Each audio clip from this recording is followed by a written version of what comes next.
Se nkun qed nistenna l-eżitu ta' dik l-investigazzjoni, ir-rapport tal-Kummissarju, u mbagħad wieħed jieħu deċiżjoni dakinhar. Kien dan id-diskors illi ripetutament sa il-Prim Ministru Robert Abela dwar jekk kienx ser jieħu passi fil-konfront tad-deputat parlamentari Laburista Rozjan Kutajjar. Issa 24 sija wara li l-Kummissarju għall-Standards fil-ħajja pubblika George Hisler wasal għal konklużjoni li l-eks segretarju parlamentari kisret il-kodiċi ta' etika mitamlita ta' Sensara, Robert Abela għadu etika xkarsa għajħe.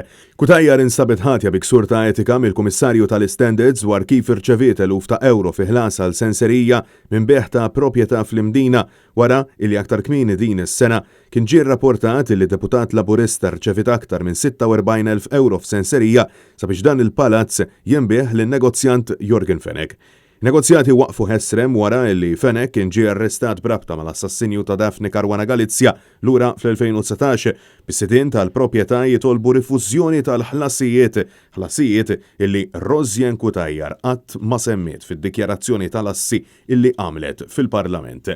Għal-astant fil-waqt li r-rapport ta' George Hisler issa jrid jiġi diskuss fil-Kumitat Parlamentari tal-Standards fil-ħajja pubblika, il-poplu Malti u Wawċi issa qed jistenna li Robert Abela ma jdurx lura minn kelmtu u jieħu l-passi meħtieġa fil-konfront tad-deputat tiegħu.